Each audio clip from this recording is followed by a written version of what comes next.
We're proud to support the craft of journalism. UBS brings you the latest news from around the world with The Globalist on Monocle Radio. Be part of an international network that brings together leading insights, research, and technology across 24 time zones and 12 key financial hubs, with you at the center of it all. UBS. Advice is our craft.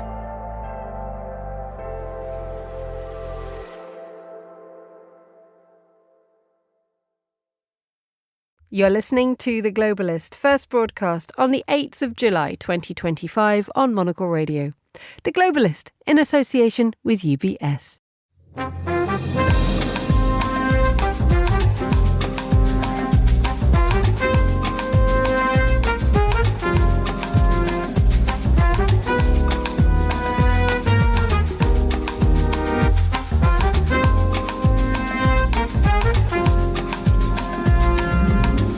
Live from London, this is The Globalist with me, Emma Nelson. A very warm welcome to today's programme. Coming up.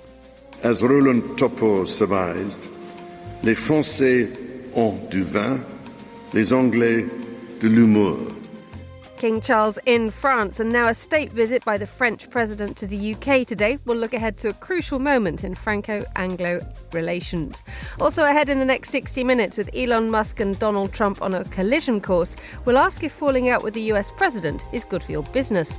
Our fashion director Natalie Theodosi will be joining me from Paris to bring me a preview of the Haute Couture week, and staying with style. If you're hanging out on the beach, you kind of want to hang out on the beach, right? You need more expression and less compression.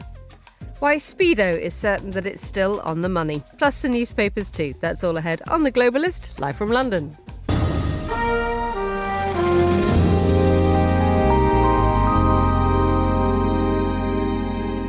First, a look at what else is happening in today's news. The White House has confirmed President Trump's so-called Liberation Day tariffs have been deferred until the start of next month. Israel's defense minister says he's asked the army to look at ways of moving all Palestinians in Gaza into a camp in the south of the besieged territory. And the US President Donald Trump has said the US is to send more weapons to Ukraine. Stay tuned to Monocle Radio throughout the day for more on these stories. But first, the invitation of a state visit to the United Kingdom is a rare privilege for any world leader. Well, today France's president and his wife will enjoy the breathtaking pomp and ceremony as they land in the UK for one of two state visits afforded by King Charles in 2025. It's the first state visit made by a French president since Brexit, and it comes at a moment of reset of relations between the UK and the EU. Well, to discuss what lies ahead, I'm joined on the line from Paris by Simon Bouvier, who's Monocle's Paris bureau chief, and also by Anne-Elisabeth Moutet, who's a French journalist, columnist for the Daily Telegraph and a regular here on Monocle Radio. A very good morning to you both. Good morning. Bonjour. Bonjour. Good morning. Good to have you with us. Simon, this is a really big moment for Emmanuel Macron, isn't it? It is indeed. He's had a long-standing relationship with the now king. They get along very well, apparently. The king speaks fluent French. And they've had the opportunity to spend time together over the years that Macron has been at the Élysée. And yes, I think that the biggest takeaway here is that the special relationship between the United States and Great Britain is still special, but perhaps the relationship between France and Great Britain is becoming more special by the minute. Would you agree with that, Anne-Elisabeth? I would say that Trump has singularly sort of clarified the mind of so many people. And the situation of Emmanuel Macron is also very different looking at Britain than at the time when he was happily feuding with Boris Johnson. First of all, Macron himself is a lame duck president. He lost a snap election he called exactly last year. And he therefore is more or less restrained by constitutionally the only two areas that a sitting president has responsibility for, which is foreign affairs and defense. And that's what they're going to talk about right now. So this is the thing where nobody says, but, you know, nobody elected you to do this, because actually we did elect him to do this. And finally, it will help him to look sort of regal and presidential, and the French don't like their politicians to be close to them. They like them to be a bit sort of distant and regal, and he's going to get lashings of, as you said, pomp and circumstance. Indeed, I mean the Daily Telegraph, your newspaper, is covering every cough and spit about carriages and red carpets and ceremony. This is a moment when the United Kingdom and France come together. But what's interesting, Simon, is that before we start talking about the politics, much is being made about the relationship between the King and Emmanuel Macron. The fact that the King is a Francophile. Already the headline has said that the King will tell Emmanuel Macron there are no borders between Britain and France. The reset, the warmth, seems to be coming very much from Windsor Castle today. Yes, indeed. I think it remains to be seen whether this is kind of a good cop, bad cop routine, because I don't think anybody who has been paying attention to what's going on in the Channel over the last couple of months really believes that the conversation, the tenor of the discussions between Emmanuel Macron and Keir Starmer tomorrow is going to be there are no borders between our countries. It's going to be about how do we manage them. It's going to be about fishing rights. It's going to be about do you really need to exclude British defense companies from this by European preferences that you are discussing at your level over there, since Britain, of course, does not have a say anymore in what European regulations are going to look like. So let's see how things evolve. As you pointed out, they have a personal relationship that goes back a few years. So I think that today is the good cop routine with the royal family, and tomorrow the tougher talks will begin with the Prime Minister. And Elizabeth, are they that tough, though? Because there seems to be a sense that Keir Starmer is someone who feels like he can do business with France. If we look at Ukraine and the fact that they have the coalition of the willing, that the United Kingdom has joined in with that. And also we're seeing in the British newspapers this morning, obviously speculation as to what might be said and what might be agreed. By all accounts, the Times is reporting this morning that Keir Starmer will urge President Macron to agree to a one-in, one-out migrant returns deal on Tuesday. This is something that we feel as if very much, at least from the United Kingdom's point of view, that reaching out to France and as a result, Europe is something which can now be done in 2025. I think yes, but I would say up to a point. First of all, because when you talk about buying, access to British companies to sell weaponry and hardware to the new European coalition, whatever it is that the British build, if it's part of building a whole machine, and it's not a military plane except for the transport version, but the Airbus is a good example. You've still got British parts in an Airbus. You also have Italian parts in an Airbus. It's part of one big plane. It's extremely different when it comes to special equipment that needs to work together with what exists in the country. And actually, that's the hardest problem with the sort of military integration. For instance, Britain has still bought F-35 planes from America, and so does Poland. And these are things that the French object to very strongly. But when your entire system is geared towards a certain type of sort of electronic routines and technical routines and refueling routines and you name it, it's very difficult to change what you've got. So there will be talk of how they make it converge. But that's not exactly the same thing. The other thing is that Emmanuel Macron is much happier dealing with Keir Starmer, whom he thinks is an intelligent and reasonable person, than he did with either Boris Johnson or Liz Truss, to quote but two. But at the end of the day, there still is the French intention to make it perfectly clear to other nations that might be thinking of leaving the European Union that it's got to be painful. And I'm quoting a former Prime Minister of Emmanuel Macron, Jean Castex, who sent a letter to Ursula von der Leyen about 2 years ago throughout the agony of discussing Brexit, in which he exactly stated it's got to be painful for a nation to leave the Union. And they have this punitive attitude. So that's not going to be so easy. In terms of migrants, it might get better, if only because it's become an issue in France as well. And we're having a series of elections coming up. We've got and that's if Macron doesn't call a snap election again, which he is entitled to do since actually exactly today. But that's also because migration now is a major issue in the forthcoming presidential elections in 2 years and in many of the municipal elections next year's. And therefore, you've got to talk tougher right now. So the context is entirely different. Simon, what is the view from France in terms of the United Kingdom's position, not just in terms of relationships with the French, but also in terms of that resetting that happened at the summit a couple of months ago? What we're looking at the French papers this morning, we have French bashing a tradition that is dying out in the United Kingdom. That cultural, that wonderful cultural rivalry, which the British and the French are still engaged in to all intents and purposes. Well, the latest reports are saying that it's dying out.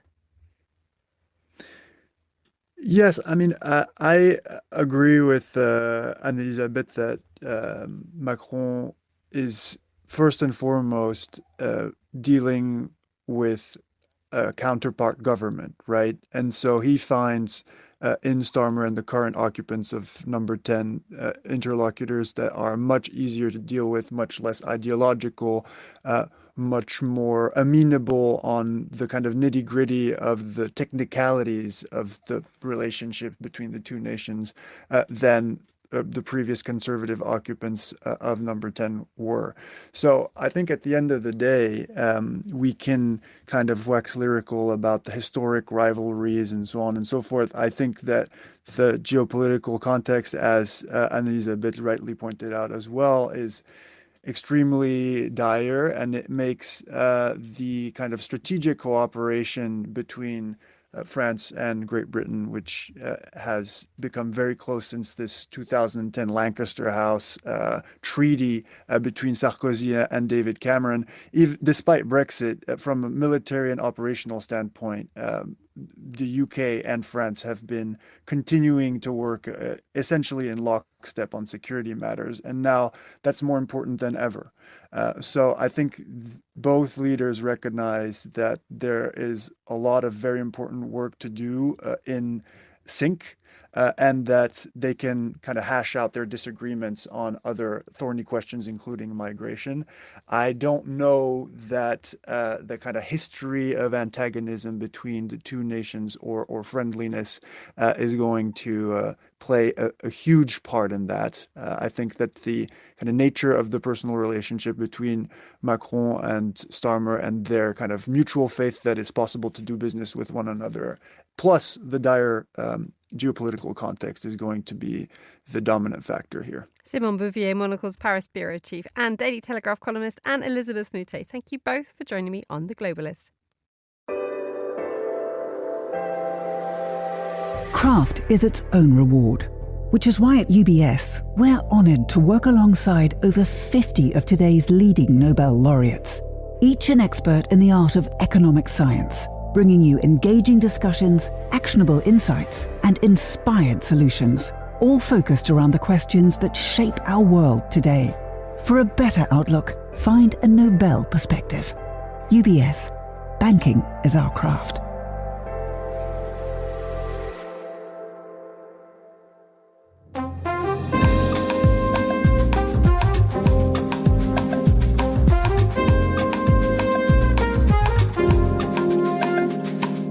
14:13 in Ulaanbaatar and 15:13 in Tokyo, 7:13 a.m. here in London. Now, more soft power in the form of state visits now, with Japan's Emperor and Empress off to Mongolia. It's the first visit by the imperial couple, and part of the trip will involve honouring Japanese World War II prisoners. Well, I'm joined now by Anand Tumotogu, who's a journalist based in Ulaanbaatar, and also by Julian Ryle, who's a Daily Telegraph's correspondent in Japan. A good afternoon to you both. Good afternoon. Good afternoon. Anand, let's begin with you first. I mean, what's the atmosphere like in Ulaanbaatar? Well, there's definitely a sense of heightened attention in our city at the moment, politically, diplomatically, and also socially, I would say, but not harping on the Japan's emperor, but there's a sense of a lot of awareness that it is a very historic moment for Mongolia, and coverage has been certainly steady, and yeah. A historic moment for Mongolia, but Julian, how historic a moment is it for the Japanese? I agree. As you said, it's the first time the Japanese emperor has paid an official visit to Mongolia. I fear Mongolia is one of those countries that is often overlooked.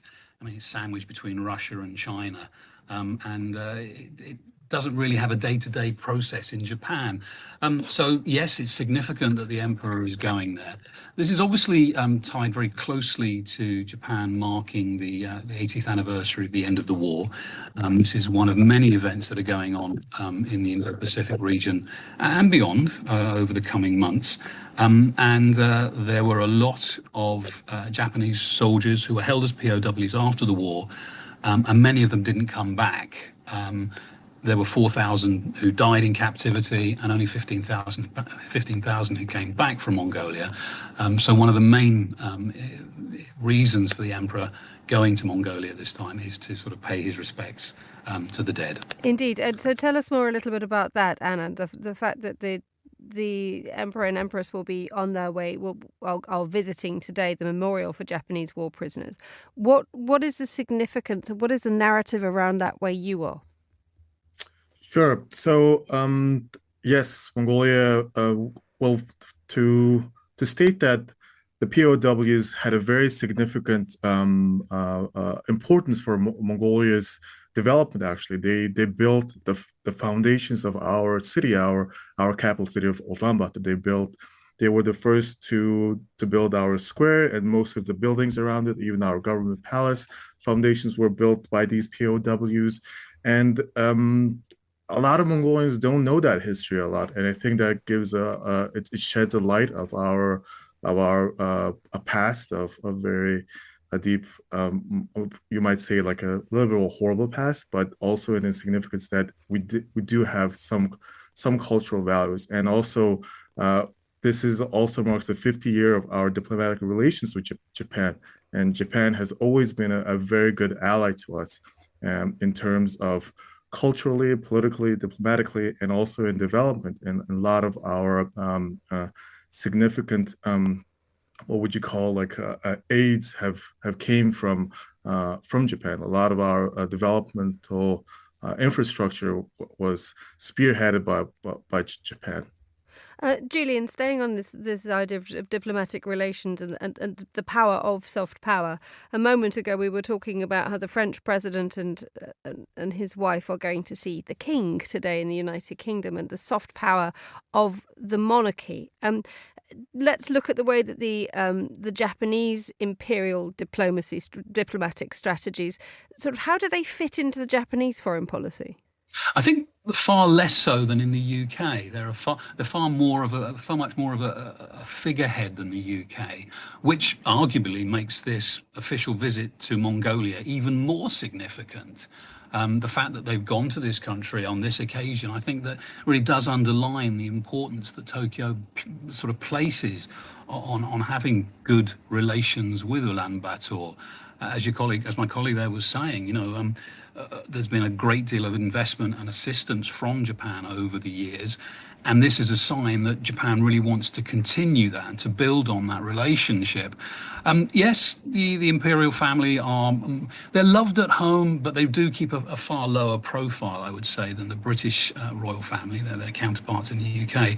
And they're not used in the same way. I think that is partly a legacy of the role that the imperial family did play during the early decades of the last century, all those difficult years and the 1920s and 30s and so on, the rise of Japanese militarism. So yes, they play a far different role. But yeah, I think that does make this trip to Mongolia even more significant. Julian, stay with us because I want to ask you about the news in the last 24 hours about Donald Trump and his tariffs. What's it called, Independence Day has been pushed back until the 1st of August. Nonetheless, Japan is still facing the prospect of 25% tariffs on its exports to the United States. There is still no deal there, is there? That's correct, yes. Japan has been trying very hard for the last 3 months since Trump unveiled his Liberation Day tariffs. Japan has been trying very, very hard to sort of pin him down on exactly what he and his administration wants. And they've had at least 8 rounds of talks between the Japanese trade representative in Washington, but they've not been able to narrow the key issues, and it looks very much as if it has come to naught at this point. I think the Japanese realized that was going to happen. So the response this morning from Tokyo has been quite calm. I think Prime Minister Ishiba, he spoke publicly this morning, and he described it as truly regrettable. But he has also committed Japan to continuing to talk between now and the new August the 1st deadline. And at the same time, he's had a message to the Japanese people that he will do everything in his power to protect Japanese companies and jobs. So he's trying to appeal to the domestic audience at the same time as trying to reach an agreement with the US. That's important because he has an election on July the 20th, and he can't be seen to be giving it all away. Julian Ryle in Tokyo, thank you very much indeed. And thanks also to Anand Tumotogu, who's in Ulaanbaatar in Mongolia. You're listening to The Globalist with me, Emma Nelson. Still to come on today's programme. It really seems to have been developed for 2 parties. Third parties have never worked. So he can have fun with it, but I think it's ridiculous. Trump's withering words about Elon Musk's desire to launch a new political party. But for Mr. Musk, what will it do for his business? Stay with us.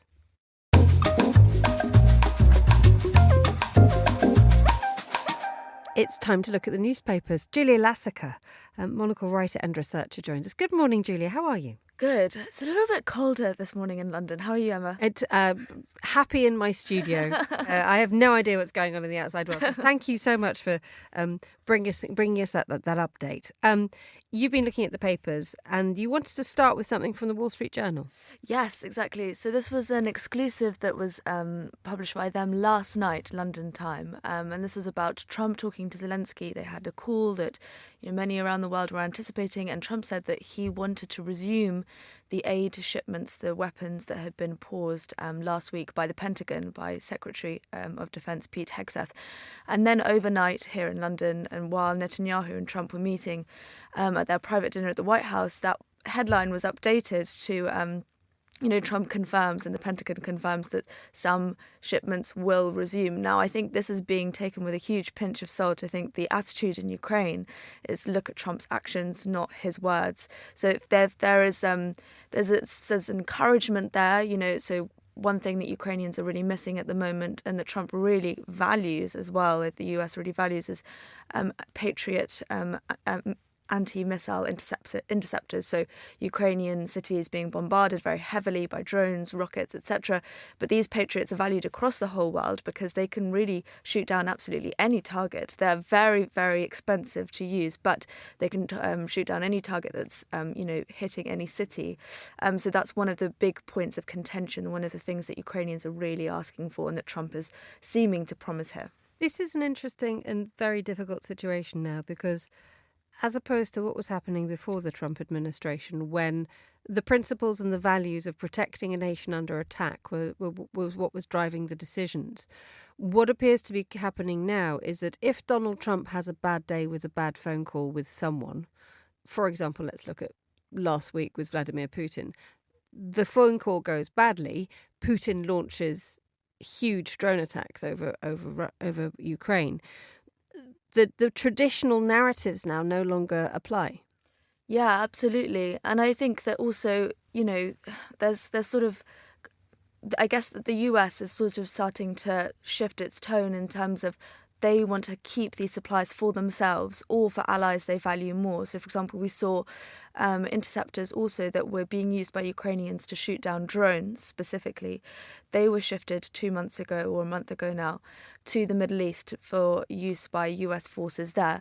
So I think there's this narrative that's emerging, which is that, Ukraine is like running, depleting Pentagon stocks. So they have to sort of reevaluate. They have to take stock of what they have in the bank now.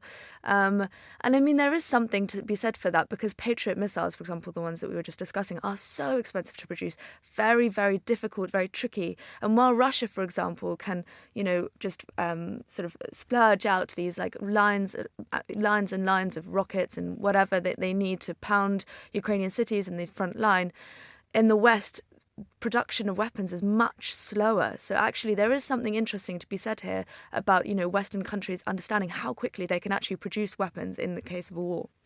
Let's move on to another story. We covered this briefly on the briefing yesterday as Helsinki correspondent Petri Burtsov drew our attention to the use of a church, or a focus on a church, next to a Swedish airport, and accusations that the church is not just being used for its traditional purposes, but it's also being used to spy on the neighbouring Swedish airport. Yeah, absolutely. So it's only 300 metres away from this airport, and this airport is being used, by NATO since Sweden became a member, and they're regularly hosting exercises. It's a military hub, important deliveries going in and out of the airport. But what I found interesting about this is it kind of adds credence to something that many people from Eastern Europe have experienced for a long time, which is that, the Russian Orthodox Church being used really as a sort of hub for espionage. And I mean, the head of the church, Kirill, was actually, declassified archives have actually shown that he was a member of the KGB and the FSB. So it's a very fascinating sort of use of a church to sort of cover up this espionage activity. This is something that carries a lot of weight with American Christians, for example, that we've seen, the rise of the importance of Christianity, of Catholicism, etc., in America. And they get very upset when we go to Ukraine, for example, where this is a very hot topic, the Russian church, their influence in Ukraine under their sort of branch of the Russian Moscow Patriarchate in Ukraine. They get very upset about this. And I think what Ukrainians, and now it seems that Europeans are sort of waking up to, is the way that this church is used to mask espionage activities. Let's move on to another story coming out of Bloomberg, which is how other nations are sort of helping in terms of sort of military versus civilian aircraft and flights. KLM is to lend pilots to the Dutch Air Force. Yes, exactly. So there was a complaint a few months ago that KLM was attracting pilots away from the Dutch Air Force because they were offering them higher salaries. And so now KLM are going to do this rotation system where full-time pilots will, rotate. They'll sometimes fly F-35s and then as reservists, and then they'll sort of rotate back to KLM and work on commercial flights. But what I think is so cool, is interesting about this, is fascinating, I think, the use of the reservists and so on, is also that in Rotterdam, they are preparing for what happens in the case of, war, etc. And they're working now with Antwerp, the port of Antwerp, both Rotterdam and Antwerp, very important ports for Europe. And they, their chief executive was talking to the media, and he said that we see each other less and less as competitors and more as people to work together. So I guess you can see that in the KLM instance, and KLM and Dutch Air Force and these two ports working together. Indeed, and just the Financial Times this morning has got that headline that Europe's largest port is gearing up for potential conflict with Russia by reserving space for ships carrying military supplies and planning where to divert cargo if war breaks out. Finally, a quick glance at an article in the Times about La Scala Milan. Yes, so this is for everyone who loves a dress code. Now anyone turning up... We're in the right place. And now anyone turning up to La Scala for an evening there, if they're in shorts, vests or flip-flops, they will be turned away without a refund. So this is... there's been this debate going on, and I think this is something that we talk about everywhere. Is it the young? Is it young people who don't know how to dress? Or is it tourists who are kind of flooding into cities across the world?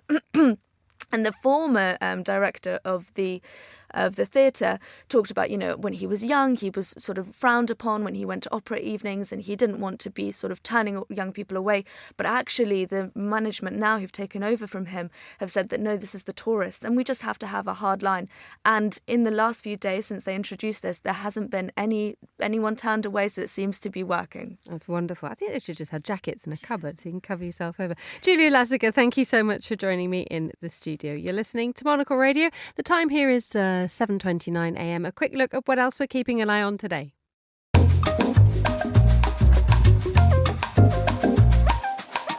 The White House has confirmed President Trump's so-called Liberation Day tariffs have been deferred until the start of next month. Letters have been sent to trading partners confirming a tax of between 25% for the likes of South Korea and Japan and 40% on goods imported from countries such as Myanmar.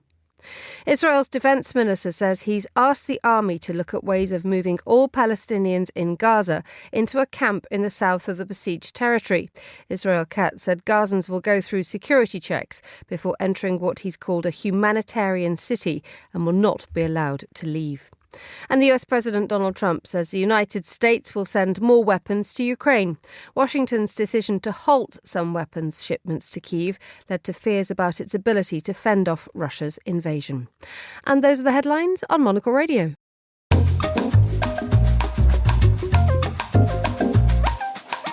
Now for our look behind the headlines, here's Monocle's Asia editor and Tokyo bureau chief Fiona Wilson on why Tokyo's business district is literally buzzing with excitement. Tokyo's Marunouchi business district, home to luxury boutiques and shining glass towers, is always buzzing. Much of its hum comes from the Marunouchi Honey Project, a beekeeping initiative now celebrating its 10th year. The collective is run by community organisations and property company Mitsubishi Estate in the area around Tokyo Station. It's also overseen by urban beekeeping trailblazer Ginza Mitsubachi Project, a non-profit organisation that has been nurturing city apiaries for almost 20 years. The project fosters a sense of community. Volunteers in the area tend to multiple beehives, a shared effort that brings together people who might otherwise never have met. The fruit of their labour, golden Marunouchi honey, is sold in pots and used by nearby restaurants and bakeries. A new apiary in the Otemachi business district is expected to produce up to 700 kilograms of honey from its 10 hives this year. As for the bees, they are lucky enough to have the pollen-rich grounds of the Imperial Palace and Hibiya Park within flying distance. Maintaining a connection with nature can be hard in the middle of the city, but happy, productive bees are an encouraging sign of this neighbourhood's biodiversity. That was Monocle's Fiona Wilson in Tokyo. For more from our editors and correspondents, sign up for our free daily newsletter, The Monocle Minute, at monocle.com/minute.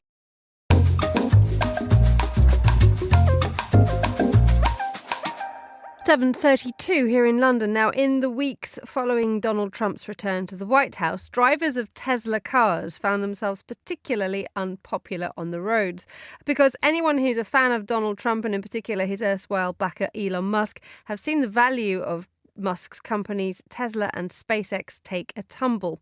Well, now that the great falling out has happened and Musk is wanting to launch a political party, what's happening to his businesses? Well, let's find out more. Isabel Hamilton is UK tech editor at Politico. I'm delighted today she joins me. Very good morning to you, Isabel. How are you? Good morning. I'm well, thank you. Good to have you with us. Right. So just monitoring shares in Tesla. So let's have a look. Musk announces the America Party on Saturday. By the end of yesterday, Monday, shares in Tesla had fallen by how much? Oh, I think it was something like 7%. I'd need to go back and check, though. But yeah, they took a little dive. And I think this is really because you've got a bunch of investors who were getting quite jumpy about the fact that Musk was so involved in politics. How can he possibly devote his attention to Tesla? This falling out happened, as you pointed out. And we can come to the sort of ramifications of that in a sec. But the sort of silver lining of that for investors was, OK, well, now he really does have to focus on the business. He's not in the White House anymore. And then he tweets, yes, he's setting up this new political party. And so investors think, oh, great, he's not so focused on the business as politics. And what is the reason? So there's the focus on the business and not politics, or lack thereof, this fresh love of politics again. But there is also, dare we suggest, a fear that Donald Trump will actually go after him.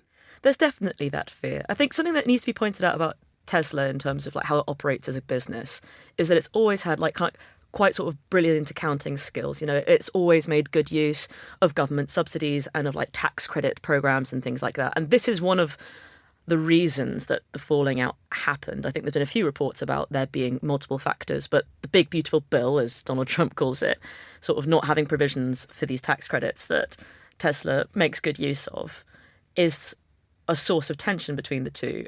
And yeah, the worry is that if Musk keeps goading Trump might decide, actually, I'm going to pull this, I'm going to pull that. Trump has definitely talked about it. He's talked about it on Truth Social. He's sort of been very, not, I guess, euphemistic. He says things like, oh, maybe no one in the world has had as many subsidies as Elon. And, oh, wouldn't it be a shame if those vanished? That kind of thing.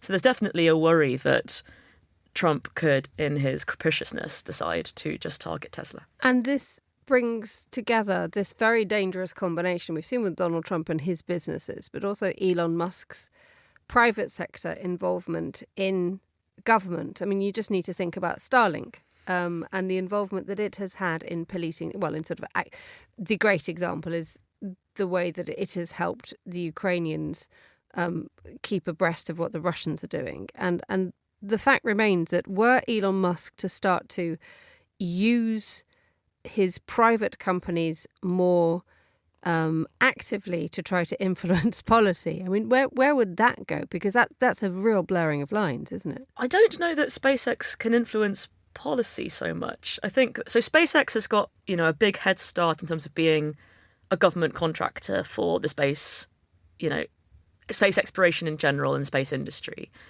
But I don't know that it kind of has that direct influence on policy. The worry is more probably for people who, for Elon, that rivals might now capitalise on this moment to try and win more contracts. I think there was a report recently that Jeff Bezos has been, making overtures ever since the kind of breakup happened, because he also runs a private space company, although it's way behind SpaceX in terms of launches, in terms of getting satellites up, although I should note that actually Jeff Bezos' satellites are made by Amazon, not by Blue Origin. It's Blue Origin that puts them into space, theoretically anyway. But yeah, I don't know that. I think previously there was certainly a worry for other countries that if they were contracting with SpaceX, as many of them do, that, SpaceX was so close to a White House that was, behaving pretty roguely. What kind of security implications does that have? Now that they've split up so acrimoniously, I don't quite know where that leaves other countries. Where does this leave Elon Musk, though? Because we've seen that fear, as you mentioned at the beginning of this, by his backers, his investors, and those who do business with him, that when he got too involved with Donald Trump, he took his eye off his business. Now we have the shares in Tesla dropping. We have Donald Trump saying that he's going to go after him or that this is war. Will this actually stop Elon Musk from going through with launching his America party? Or do you think that he'll just try until he fails? Yeah, something we maybe didn't mention at the top of the programme, which we should, is that there's no evidence he's actually set it up. He just tweeted it. So we really don't know if it exists. And much as Musk has a sort of image as a wrecking ball in terms of like how he approaches business, how he approaches conflicts, we've seen him wind his neck in before. And he did it with Trump. The very first time they had their falling out, Musk, deleted some of the more egregious tweets and said he'd, sort of overreacted, which was obviously meant to be sort of trying to, put a sticking plaster on some of the damage that he'd done. Didn't work. But I think that we don't know for certain that this is going to materialise. Isabel Hamilton, thank you so much for joining me in the studio. Isabel is UK tech editor at Politico. You're listening to The Globalist.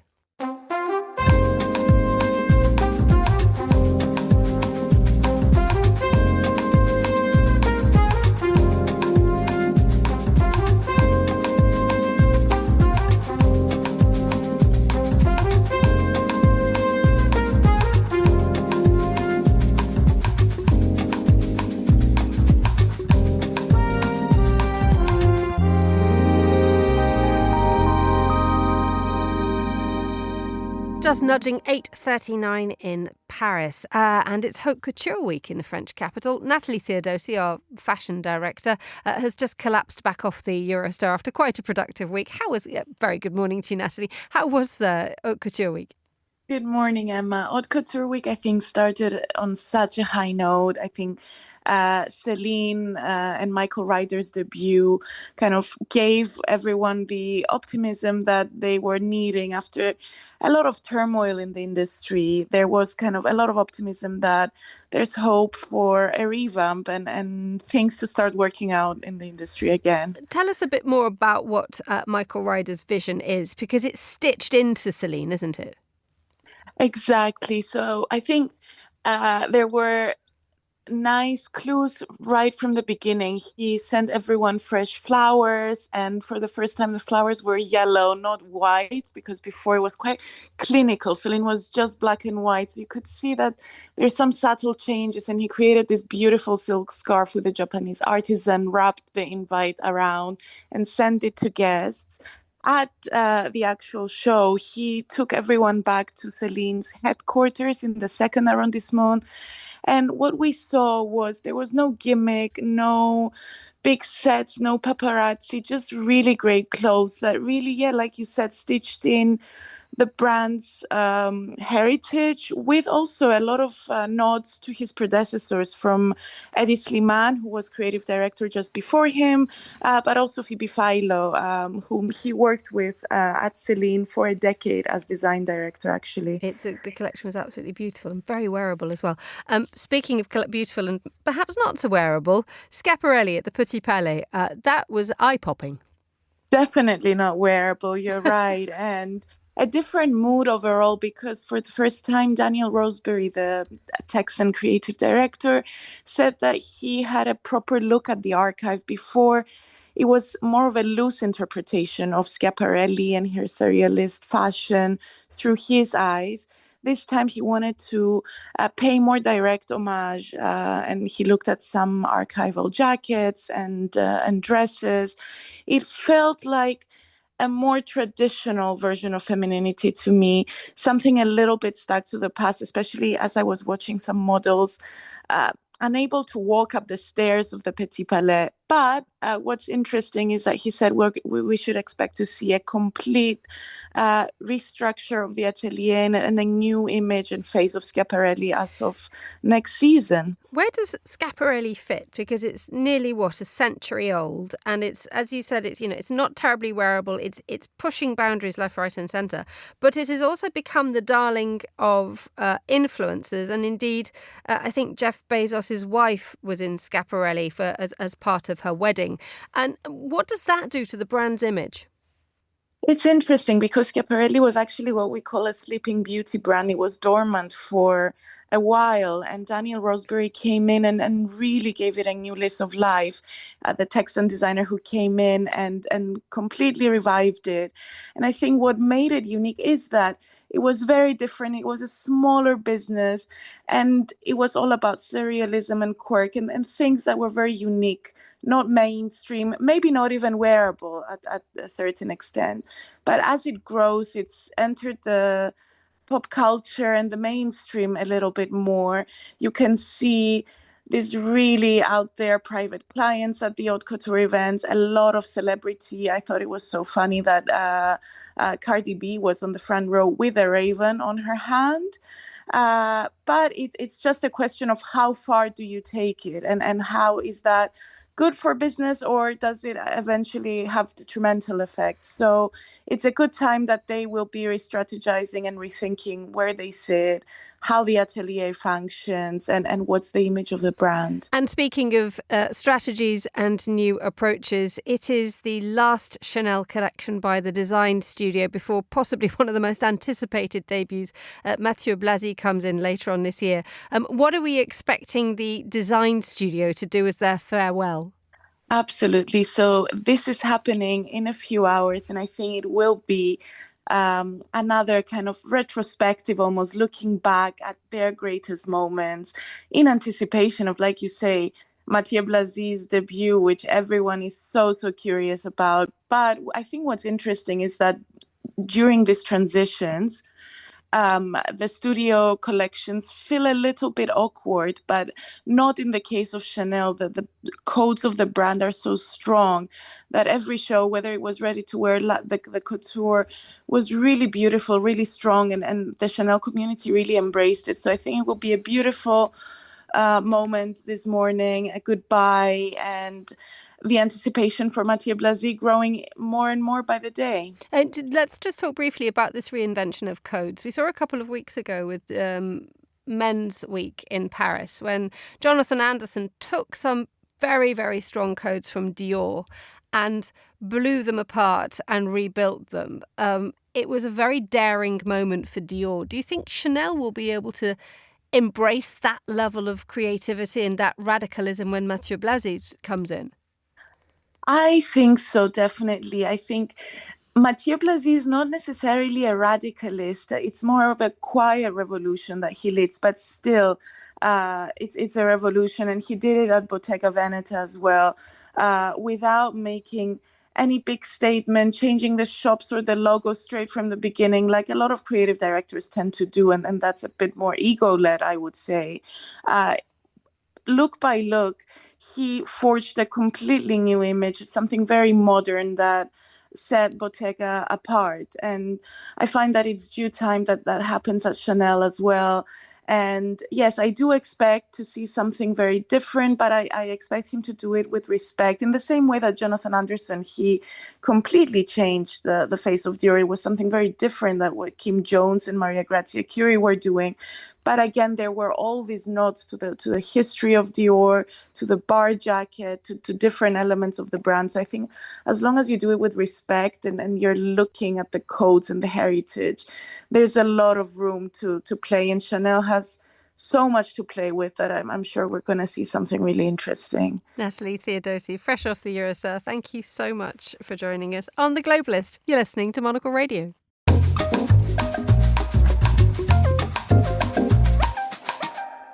Time now to talk UAE news. Inzamam Rashid is Monocle contributor, journalist for Al Arabiya, joins us now on the line from Dubai. Very good morning to you, Inzamam. How's it looking where you are? Good morning. Very, very hot, I have to admit. But this part of the world is never shy of any news and stories. So plenty happening in the region, even when Benjamin Netanyahu makes his trip to Washington yesterday, and of course that has huge impact and ripple effects across this region. Indeed, let's dive straight in with that. I mean, there was a private dinner between Trump and Netanyahu yesterday. Absolute hopes that, well, expectations that Trump would try and sort out some sort of ceasefire in Gaza. But what's been the view from where you are? Well, Emma, look, I think most of the Middle East woke up this morning probably feeling a little bit deflated because there was no concrete conclusion or agreement of a ceasefire between Israel and Gaza. I think many of the Gulf countries were probably feeling quite optimistic about the visit and were hoping that Trump or Israel's leader would have announced something conclusive. But it was upbeat. Trump said that he thinks talks to end the war in Gaza have been going along very well. He expressed confidence that Hamas wanted an end to the 21-month conflict. He claimed also that they want to meet and they want to have a ceasefire also. But that optimism that many Gulf leaders had for yesterday's meeting remains, because Steve Witkoff, the Middle East envoy for the US, travels to Qatar this week for further ceasefire talks between Israel and Hamas. And I think there's perhaps a feeling that this week's meeting could be a big step towards peace and stability in the region. And that's not just for the 60 days that Donald Trump is suggesting, but also for further than that as well. And speaking to my sources here in the UAE government, it feels like Gulf leaders are now at a point where they're kind of fed up of just trying to manage the whole situation, because that's clearly failing. It's not really working.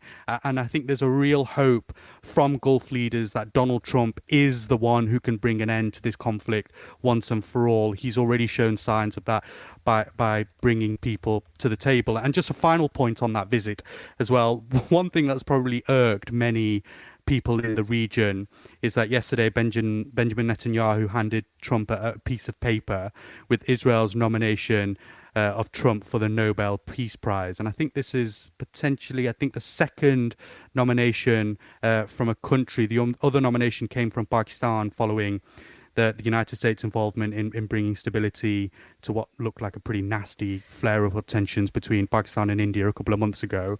And although that nomination came just a day or two before the US launched their heavy attacks on Iran's nuclear sites, Iran, of course, being a close ally of Pakistan, that caused a bit of a stir in Islamabad. But you can only imagine Trump's kind of reaction to Netanyahu's nomination and the smugness on his face that he'll carry around for the next few days. Indeed, one can only imagine. Indamon, just briefly before we move on to the next item, the perception of Netanyahu and Israel now in your part of the world following the conflict with Iran. How is Israel viewed? Look, I think particularly here in the UAE and some of the other Gulf countries, they, at the end of the day, they still want to bring peace and stability to this region.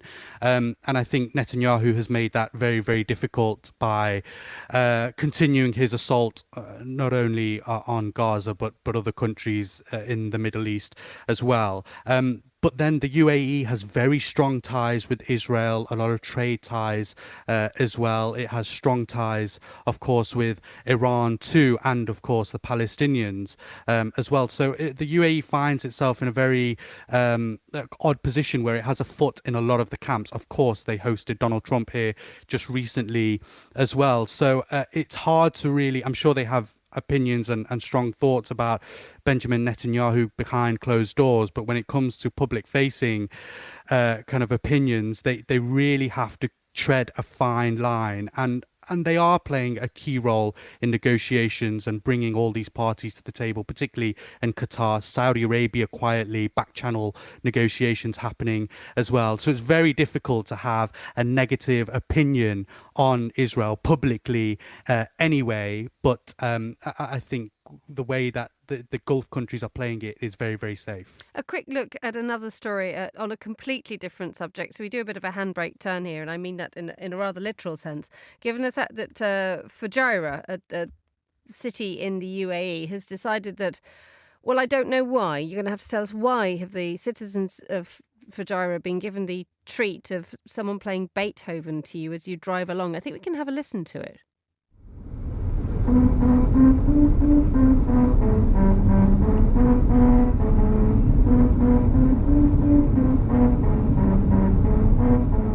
For those classical lovers among you, that's the final part of Beethoven's Ninth Symphony Ode to Joy. A bit of a distraction, or why are they doing this, Inzamam? It's a little bit random. It's on the way to Fujairah, as you mentioned. It's one of the emirates in the UAE. It's a beautiful emirate, kind of on the coast with Oman. It's a mountainous kind of part of this region as well. A lot of kind of staycations go on there.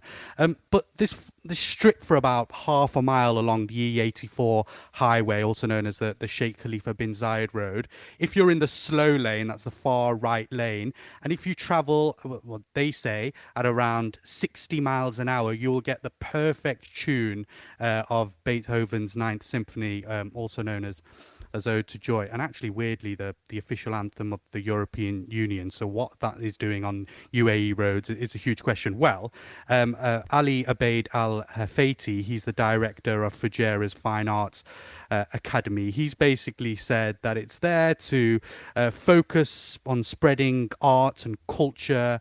The combination of music in our lives and our normal lives is hugely important.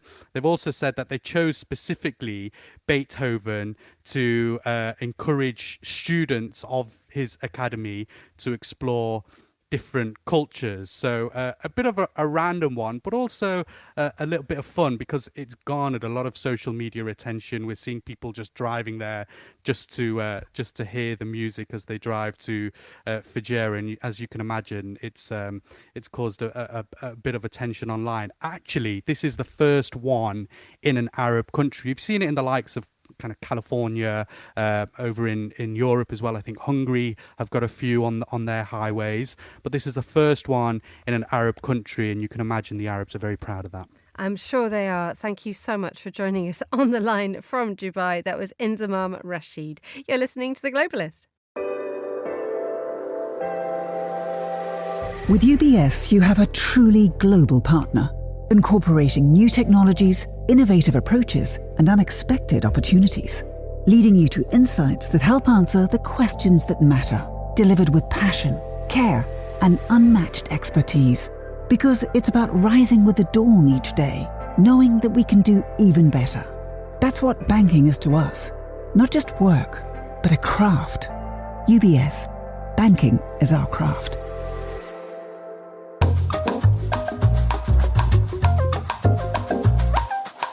Now, this summer has been declared by some as Speedo summer, with more and more sights of men wearing their briefs outside of the Olympic pool.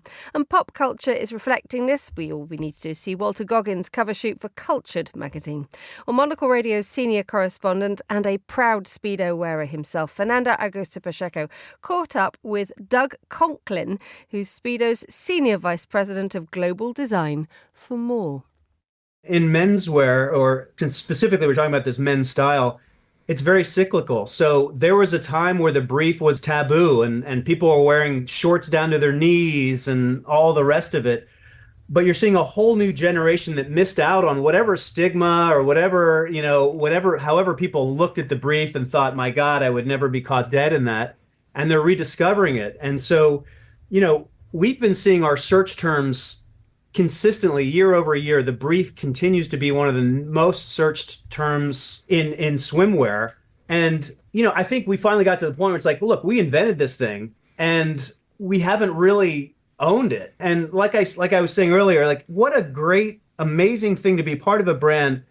There's a handful of brands in the world that created iconic styles. Like I said, Bass created the Norwegian loafer that became known as the penny loafer. Levi's, the 501 or the 5-pocket jean. Speedo invented the brief, and it's this iconic style that everyone, and it's used interchangeably with the style. So even if it's not a Speedo brand brief, people still refer to that style as a Speedo, which is, again, very few brands get to rise to that level of notoriety and sort of, so for me, it has a ton of value. And to your question, we've added softer, newer fabrics, beautiful recycled nylons with spandex that have this buttery, soft comfort feel. Feels like a soft, almost like a t-shirt. It's less compressive because, we make a lot of product for racing and training and fitness swimmers who generally like a little more compression and a tighter fit. Well, if you're hanging out on the beach, you kind of want to hang out on the beach, right? Yes. You need more expression and less compression. And so we've built that into our styles with a number of outseam differences as well, because some people like it really small for the maximum tanning opportunity, and some folks like a little more coverage. But it's really, again, the biggest thing for me is it's all about confidence and style. It's not about having the perfect body. It's not about all the rest of it. It's just, we're seeing this young consumer embracing it because they've just it's fresh and it's new and it's cool. And people like to be out ahead of the curve. We're definitely hitting the mark with those sort of early adopters, I do like the shorter scenes, I have to say, because you're talking about the tanning. I think it's a little bit more even, but that's my take. I agree. That's where I go.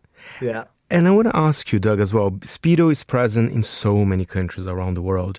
Do you see many cultural differences as well? Because, of course, we have Europe, countries like Italy, they love their tiny Speedos. But I wonder, the US is a bit different. Perhaps men are a tiny bit more conservative in the way they use the swimwear? 100%. I mean, we've been seeing in our traditional, swim trunks, shorter inseams coming up, but Italy, Spain, they've been ahead of the curve in terms of the shorter outseams or inseams on the traditional sort of swim trunks. It's catching on now in the US. I would say for sure Europe is ahead of the trend and has always embraced, you can go back 40 years, 50 years on the beaches of, south of France, Italy, Spain, Portugal, and you'll see men rocking, the briefs.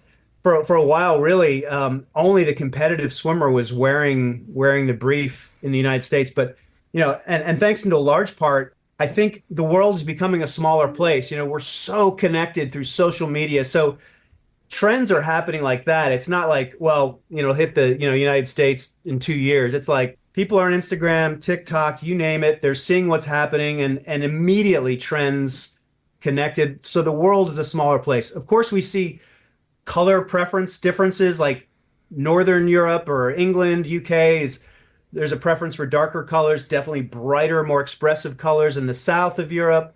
Asia has a different point of view. Australia, where we're big, brighter, bolder colors.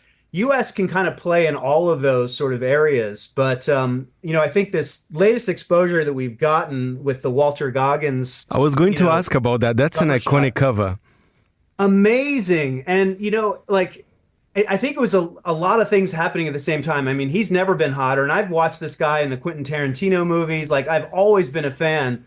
And of course, White Lotus has been in the conversation. And for him, and look, he looks great, right? But for him to be in that bright yellow Speedo, just there for everyone to see, it projected, again, this level of confidence. And I also think I'm not taking myself so seriously either, And so it has gone viral. It's gotten Speedo back in the conversation because, again, we're typically in the conversation every 4 years with the Olympic cycles, and everyone's like, Speedo, because you see us on the blocks, you see us winning the gold medals and all the rest of it.